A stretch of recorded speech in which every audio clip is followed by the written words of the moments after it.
Hello students, कैसे हैं आप लोग। आशा करते हैं सभी लोग बढ़िया होंगे। कल का संज्ञा का वीडियो अपलोड हो चुका है, आप सभी ने वीडियो देखा भी है और बहुत सारे बच्चों का पॉजिटिव कमेंट्स आए हैं कि सर आपका वीडियो मुझे समझ में आया।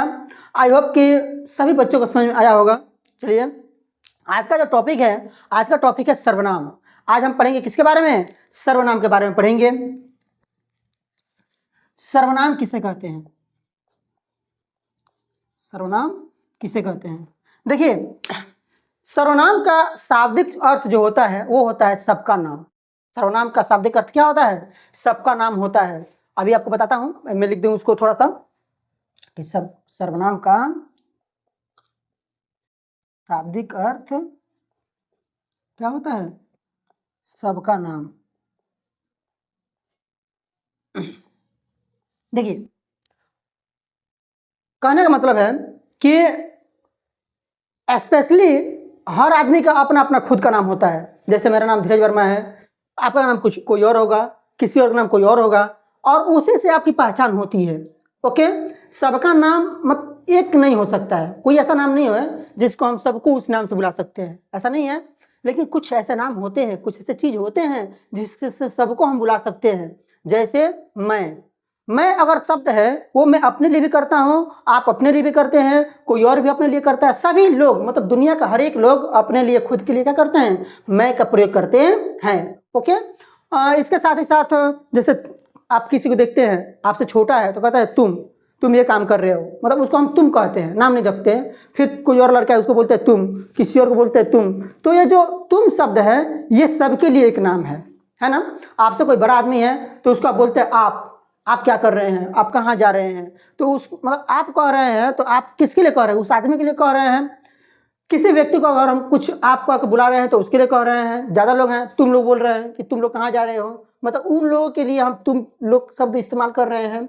तो ये जो शब्द है आप, मैं, तुम, ये शब्द क्या है? सर्वनाम है। ठीक है, जो कि संज्ञा का बदले प्रयोग किया जाता है। आप इसका डिफिनेशन लिख सकते हैं कि संज्ञा के बदले जिन शब्दों का प्रयोग किया जाता है उसे सर्वनाम कहते हैं। चलिए लिखते हैं डिफिनेशन इसका, परिभाषा लिख सकते हैं इसका।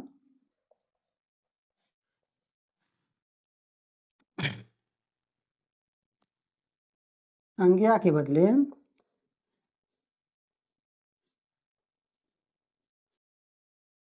जिन शब्दों का प्रयोग किया जाता है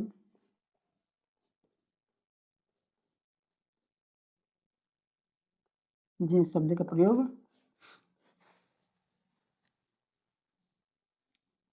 किया जाता है सर्वनाम कहलाता है।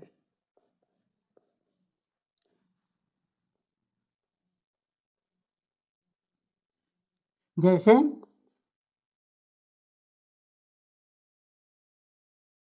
मैं, तुम, आप, ठीक है, इत्यादि। अब देखिए, मेरे कहने का मतलब है कि संज्ञा के बदले जिन शब्दों का प्रयोग होता है उसको क्या बोलते हैं? सर्वनाम कहते हैं। यानी कि राम अच्छा लड़का है, ठीक है, अगर आपके सामने है राम तो ये कह सकते हैं कि तुम अच्छा लड़के हो। या राम कहीं दूर पे है तो उसको बोल सकते हैं कि वह अच्छा लड़का है, बोल सकते हैं ना। तो संज्ञा को हटाकर उसके बदले एक नया शब्द हम रख दे रहे हैं, वो शब्द क्या कहलाता है? सर्वनाम कहलाता है। इसका प्रयोग मुख्यतः संज्ञा का बार बार रिपीट ना हो, बार बार संज्ञा ना आए, इसके लिए प्रयोग करते हैं। जैसे आपको निबंध लिखना होता है कि गाय पर निबंध लिखिए, तो आप क्या लिखते हैं? गाय के 4 पैर होते हैं, गाय के 2 सींग होते हैं, गाय के 1 पूंछ होती है, गाय के 1 पेट होती है, ऐसे लिखते हैं ना। गाय काले कलर की होती हैं, गाय दूध देती है। बार बार गाय शब्द का प्रयोग करते हैं। अब हम ये चाहें तो इसके बदले में ये ऐसे लिख सकते हैं कि गाय के 4 पैर होते हैं, यह दूध देती है, इसके 2 सींग होते हैं। तो देखिए, तो अगर हम लिखते हैं कि यह दूध देती है तो यह शब्द किसके लिए प्रयोग कर रहे हैं? गाय के लिए प्रयोग कर रहे हैं। इसके 2 सींग होते हैं तो इसके किसके लिए प्रयोग करते हैं? इसके जो शब्द है गाय के लिए प्रयोग करते हैं। तो संज्ञा का बार बार रिपीट ना हो, संज्ञा बार बार दोहराई ना जा सके, इसके लिए हम सर्वनाम का प्रयोग करते हैं। क्या आप जानते हैं कि सर्वनाम की संख्या कितनी है? तो सर्वनाम की संख्या 11 है। कितनी है? सर्वनाम की संख्या 11 है। उसको लिख लेते हैं। सर्वनाम की संख्या कितनी है? सर्वनाम की संख्या 11 है। नाम लिख लेते हैं। कौन कौन सर्वनाम की संख्या है? मैं, तुम, आप, यह, वह, जो, सो, कोई, कुछ, कौन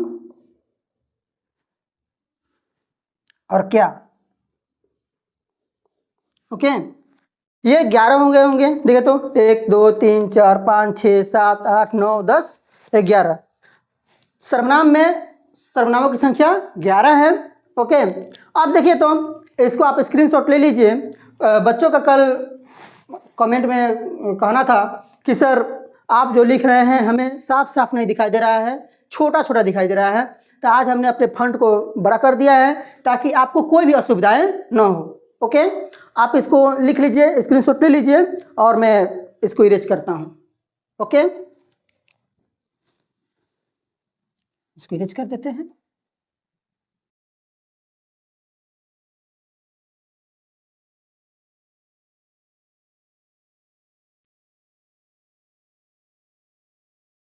आइए, हमने सर्वनाम को पढ़ लिया। अब सर्वनाम के प्रकार के बारे में पढ़ते हैं कि सर्वनाम के प्रकार कितने होते हैं। तो इसका हेडिंग डाल देते हैं, सर्वनाम के प्रकार। ओके, देखिए सर्वनाम के प्रकार 5 होते हैं। पहला पुरुषवाचक, ठीक है। पहला कौन होते हैं? पुरुषवाचक,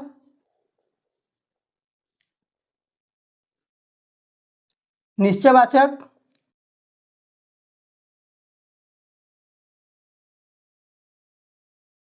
अनिश्चयवाचक,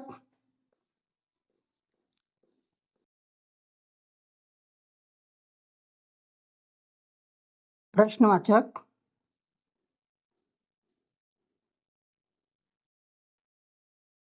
संबंधवाचक,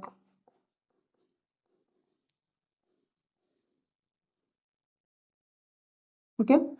पुरुषवाचक, निश्चयवाचक, अनिश्चयवाचक, प्रश्नवाचक, संबंधवाचक और एक है निजवाचक। सॉरी, 6 प्रकार होते हैं। गलती से मुझसे 5 प्रकार बोला गया था, ठीक है। सर्वनाम के कितने प्रकार होते हैं? 6 प्रकार होते हैं, जिसमें पहला है पुरुषवाचक, दूसरा निश्चयवाचक, तीसरा अनिश्चयवाचक, प्रश्नवाचक, संबंधवाचक और निजवाचक, ठीक है। तो देखिए निश्चयवाचक, पुरुषवाचक को मैं अभी आपको समझाता हूँ कि पुरुषवाचक में 3 प्रकार होते हैं। पुरुषवाचक में कितने प्रकार होते हैं? 3 प्रकार होते हैं। पहला होता है उत्तम पुरुष। पहला क्या होता है? उत्तम पुरुष। दूसरा होता है मध्यम पुरुष और तीसरा होता है अन्य पुरुष। तीसरा होता है अन्य पुरुष। ओके, उत्तम पुरुष में जो होता है उसमें मैं और हम का प्रयोग किया जाता है। उत्तम पुरुष में किसका प्रयोग किया जाता है? मैं और हम। जो हम अपने लिए प्रयोग करते हैं, मैं भी अपने लिए प्रयोग करता हूं और 2-4 आदमी रहता है तो कहता है हम लोग कर रहे हैं। तो जो मैं या हम जो होता है वो किस में आता है? उत्तम पुरुष में आता है। जो वक्ता खुद अपने लिए प्रयोग करता है, खुद अपने लिए कहता है। हम अपने लिए बात करते हैं तो कहता है मैं या हम। लेकिन मध्यम पुरुष होता है जिसके बारे में बात की जाती है, ठीक है। जैसे कि तुम, आप। ओके, मतलब हम लोग बीच में कोई आदमी रहता है तो उसके बारे में हम क्या बात करते हैं कि तुम या आप, यही कहते हैं जो बीच में रहता है। और किसी और के बारे में जब बात करते हैं, किसी और व्यक्ति के बारे में बात करते हैं तो उसके लिए क्या होता है? वो अन्य पुरुष में आता है। जैसे कि वह, यह से जो होता है ये बन जाता है और वह से जो होता है वो वे बन जाता है। ओके, ये हो गया पुरुषवाचक के। अब देखिए निश्चयवाचक में क्या होता है कि निश्चयवाचक में होता है यह या वह। क्या होता है? यह वह। निश्चयवाचक में भी यह वह होता है। जैसे कि निश्चयवाचक में यह वह होता है कि हम किसी चीज को निश्चित करने के लिए, इसका भी आपको डिफिनेशन बताएंगे हम, ठीक है। अभी आपको टेंशन नहीं लेना है। अनिश्चयवाचक में देखिए कोई कुछ। अनिश्चयवाचक में क्या होता है? कोई कुछ। ओके, प्रश्नवाचक में होता है कौन, क्या। कौन और क्या। संबंधवाचक में होता है जो, सो। और निजवाचक में होता है आप। ठीक है। सर्वनाम के 6 प्रकार होते हैं और 6 प्रकारों में पुरुषवाचक के 3 भाग होते हैं, उत्तम पुरुष, मध्यम पुरुष, अन्य पुरुष। मैंने आपको बताया कि उत्तम पुरुष में क्या होता है कि उत्तम पुरुष में खुद वक्ता जो बोलता है वो अपने बारे में बात करता है, यानी कि मैं, जब आप बात करते हैं तो बोलते हैं कि मैं ये काम करता हूँ। ठीक है। या 2-4 आदमी रहते हैं तो कहते हैं हम लोग ये काम करते हैं, हम ये काम कर रहे हैं, बोलते हैं ना। तो उत्तम पुरुष होता है जो अपने बारे में बात करता है। मध्यम पुरुष होता है जो बीच में होता है, नाम से ही पता चल जाता होगा आपको कि मध्यम है, मतलब मीडिएटर है वो। ठीक है। तो मीडिएटर में हमसे छोटा होता है या बड़ा होता है तो उसको हम क्या बोलते हैं, तुम या आप। ओके। अन्य पुरुष में क्या होता है कि किसी चीज के बारे में बात की जाती है, जैसे कि यह अच्छा है, वह अच्छा है, ये अच्छे हैं, वो अच्छे हैं। ठीक है। इसके बाद निश्चयवाचक है, जिसमें निश्चयवाचक में होता है कि किसी चीज को निश्चित रूप में दर्शाया जाता है। तो देखिए, यह हो गया, वह हो गया, कि यह चीज है, वह चीज है। ओके। अनिश्चयवाचक, कोई आ रहा होगा, कोई जा रहा होगा, कुछ खा रहा होगा। ठीक है। उसे कोई निश्चित नहीं है। प्रश्नवाचक में कौन है, क्या है। ठीक है। संबंधवाचक में जो या सो। ठीक है। निजवाचक में आप। ओके। आप इसका स्क्रीनशॉट ले लीजिए, मैं हट जाता हूं ताकि इसको इरेज करके अब हम पढ़ेंगे पुरुषवाचक के बारे में। ठीक है। पुरुषवाचक क्या कहलाते हैं, अब इसके बारे में हम पढ़ेंगे, तब तक आप इसका स्क्रीनशॉट ले लीजिए। ओके। माय डियर स्टूडेंट्स, मैंने आपको अभी पढ़ाया सर्वनाम, सर्वनाम किसे कहते हैं, उसके प्रकार के बारे में। ओके। अब ये वीडियो थोड़ी लंबी होती जा रही है तो मैं इस वीडियो को यहीं पे स्टॉप करता हूं।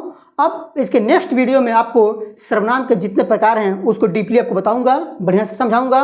तो कृपया आप इस वीडियो में बने रहें और अगले वीडियो का भी इंतजार करें। रेगुलर वीडियो को देखते रहें आप, ताकि आपकी परीक्षा छूटे नहीं। आपको सिलेबस के अकॉर्डिंग ही पढ़ाई जा रही है, आपको सिलेबस से बाहर कुछ नहीं पढ़ाया जा रहा है, इसलिए आप लोग हमारे साथ बने रहें और डेली वीडियो को देखें। आपको अभी तक वीडियो में बने रहने के लिए धन्यवाद। आपका दिन शुभ हो, आपका परीक्षा बहुत बढ़िया जाए। आप देश का नाम करें, अपने परिवार का नाम करें और समाज का नाम करें। धन्यवाद।